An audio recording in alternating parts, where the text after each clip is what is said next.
Ωραίος. Ωραίος. Κάτσε βγάλω φωτογραφίες.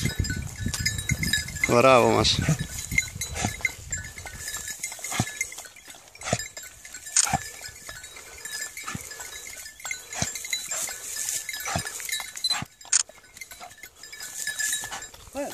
Έβγαλα 2. Αλλά τραβάω, κάτσε, περίμενε. Ωραίος. Άιντε. Καλό ξεκίνημα στο 17. Μπράβο τα σκυλάκια. Μα τώρα, ρίτσά.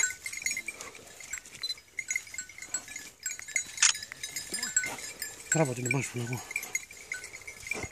Μπράβο. Κράτα. Είδες τι έκανε, φίλε? Από το πρωί δεν λέω πάει στο ποτάμι. Πάτησε όλο και... Άστα, δεν πειράζει. Δεν το χαλάνε. Το πάτησε όλο. Εδώ σπιθά. Κράτα λίγο. Και ήρθε από εδώ και μπήκε μέσα. Άιντε Γρηγόρη. Ουρλίδικο μπήκε το χρόνος. Ήσυχα ρε. Μπράβο το κορίτσι μου. Μπράβο. Σπιθά. Σπιθά. Καμώ το Χριστόφορο για στήλα. Καλά δηλαδή δεν δούλεψαν μόνος και δούλεψε. Ρουφιάνα. Θα τυράννησε πολύ. Φέρ' το Πετρό. Φέρ' το να. Θα τυράννησε πολύ τα ζώα.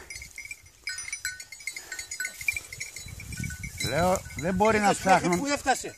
Δεν μπορεί και είναι μεγάλο ζώο. Πόσοι του βγήκε τα πόδια τα είναι διαλυμένα. Πόσοι τον πήραν? 3. Έφαγε. Δεν φτάνει. Πρόσεχε, δεν έχεις ασφαλές στο πλούσιο. Αν μπράβο γιατί αυτός πηδάει πάνω στόπλα. Άιντε Γρηγόρη μου. Άιντε το θηρίο.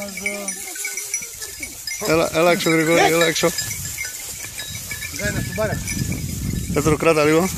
Καλό ζωάκι. Τραβάει βίντεο. Κοίτα λίγο, εδώ βλέπεις τη μηχανή. Θα πατήσεις πάνω στη μηχανή. Έλα μου φτιάξαν το τηλέφωνο. Βγάλε φωτογραφία. Θα γελάσουμε λίγο γάμο. Δεν θα στο δείξει, θα τραβάει. Θα πάτα 2-3 φορές πάνω στη μηχανή. Ωραία. Έλα, κλείσε το βίντεο. Δεν τράβαγε με το Γρηγόρη καμία. Έλα. Κεφάλα.